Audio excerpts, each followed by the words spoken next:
to my YouTube channel. This is Inday Channel. And if you haven't subscribed to my YouTube channel, feel free to, or please consider to subscribe to my YouTube channel. Because if you have questions about dating app, about foreigners, kung kayo po ay nag-date ngayon ng mga foreigners at marami kayong questions, ito po ang tamang channel na napuntahan niyo po. So please consider to subscribe this YouTube channel because starting today we will talk about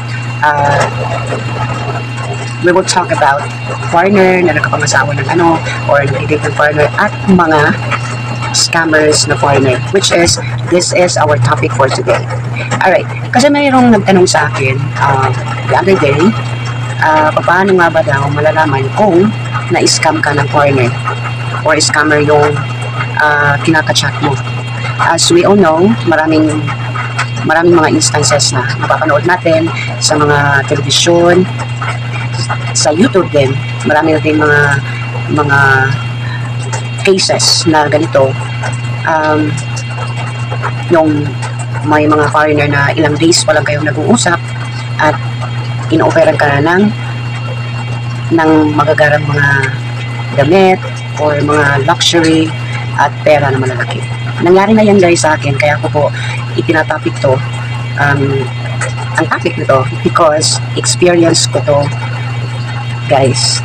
Just to be honest with you, nagsimula po ako sa dating app just this July, this month of July this year, at sa kasagsagan po ng walang-wala talaga ako, kaya naisipan pong affirm na lang, no? Pero sa totoo lang, hindi ko pa talaga gusto na wala pa akong hilig dito. So this is my first time. Sa first time ko pong pagsali sa dating app, meron po akong mga na-encounter na marami. Kaya ko po na-topic to about mga scammer. So yung tanong na itinanong sa akin about paano malalaman kung ang affirm ay scammer. So ganito siya guys, malalaman nyo kung ang affirm ninyo ay scammer, unang-una, ilang days pa lang ninyo nakachat at mag-o-offer na siya ng something. At saka mapapansin nyo guys, kung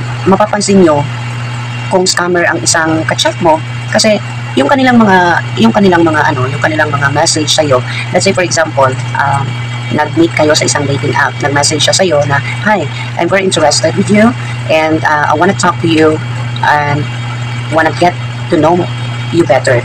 So that's it, and here is my email address." So yun po yung nangyari sa akin. Hindi ko siya nilike, hindi ko siya favorite sa dating app na yun. Bigla na lang siyang sumulpot sa aking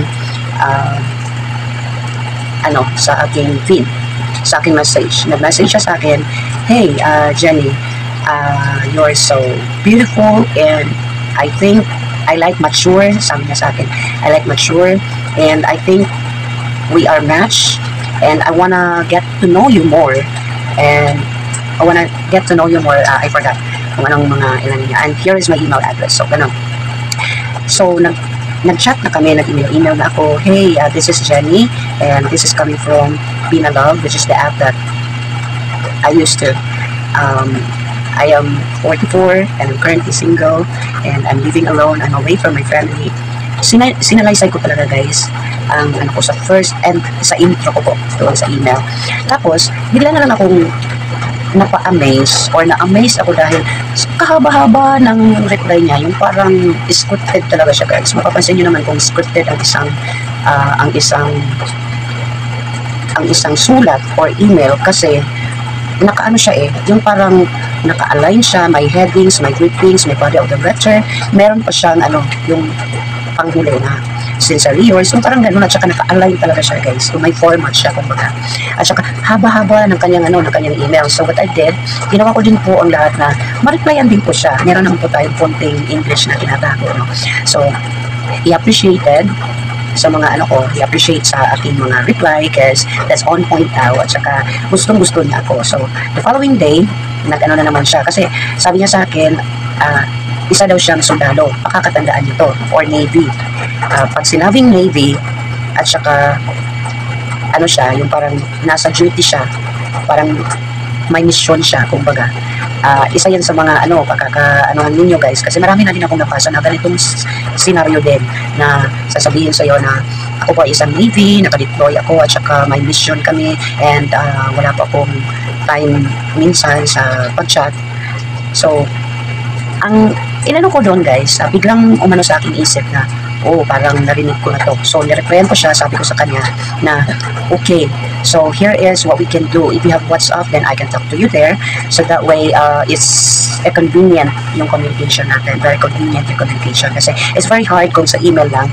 Kasi hindi naman talaga yung parang mabilisan yung email. Diba? Compared sa mga WhatsApp, sa Messenger, or sa other apps na pwede natin magamit sa mabilisan nating usapan. So, parang nili-ignore niya lang sa yung mga reply ko. Nakadalawa siyang reply sa following day. Sabi niya sa akin, you're really awesome, and I want to visit you sa Philippines because I want to know your family. I want to meet your family because it sounds like you are matured enough, and I want those kinds of woman. Parang gano'n ba yung parang pabula-bula sa'yo para ma-inganyo ka sa kanya. So, pagka third day, kasi nagre-reply siya mga around alas 4 ng hapon para sabihin na nasa German siya, nasa Germany. So, ayun, nag-reply na naman siya. Hi, can I call you, honey? Mabilis yun mabilis, honey, agad. And since I want to call you honey, and as an appreciation what you did sa mga reply ko daw, magiging masaya daw siya kung meron siyang ibibigay sa akin. So here is what I can do. I am going to send a package, and I am going to send you a package because I went to Iceland or Wales yung pagkakatanda ko, and I bought an item there, which is the ring, yung gold ring, yung sinasabi niyang item, gold ring. And kasi prior to that, nag-ask na siya ng size ng ring ko. Sabi ko 165 cm. So ayun, so sabi niya sa akin, pagka third day, I went to Wales, and I bought an item there, and I'm gonna send it to you, plus many chocolates for your family, and a bunch of money, and a money amounting of $18,000. So nagtaka ako guys, kasi nasa German siya. I-open nyo talaga guys ang mga senses nyo. Pakakatandaan nyo kung ano ang pera sa Germany, ano ang pera sa UK, ano ang pera sa US, ano ang pera sa Dubai. Doon ako nagtaka. At sabi ko, napagtanto ko, ito talaga siya guys. Kung hindi lang talaga ako dito, kasi nagpapasa-basa, nag-ano din ako, nagsi-search din ako sa YouTube, sa mga ganyan, starting nung nag-hunt na ako ng farm. So nagtaka ako, bakit $18,000 at saka napakalaki, di ba? Around mga almost 1 million. Kung $50, 50 pesos sa $1, so that's around mga 900, no? Kung UK naman, kung euro or whatsoever, mas malaki, di ba? Pero ganoon pa din, napakalaki ng amount na yan. So sabi ko, malaki ang amount, at isa pa dyan, dapat hindi siya US dollar kasi nasa siya di ba? I don't know kung naano nyo sa akin, na nakakasunod kayo guys. Doon ako nagtaka. Now, kasi binigay ko na siya kanya yung aking pangalan at saka cellphone number, but I did not give any information such as GCash, bank account, kasi doon na papasok yung mga scam talaga. Pero wala naman siyang makukuha sa aking GCash. 5 pesos ang GCash ko, at saka yung bank account ko walang naman. So, ayun. Meron siya guys. Nung next day, pagka 4th day, meron na siyang transaction number. So, ipapakita ko yan sa susunod kong video. No? Ikakat natin to kasi 15 minutes na. So, ayun po yung mga palatandaan. So, kung kayo po ay mag-a-affirm, make sure na open yung senses po ninyo, yung sense of touch, sense of hearing, sight, and whatever. Kasi kung hindi talaga kayo guys, maluloko talaga kayo. No?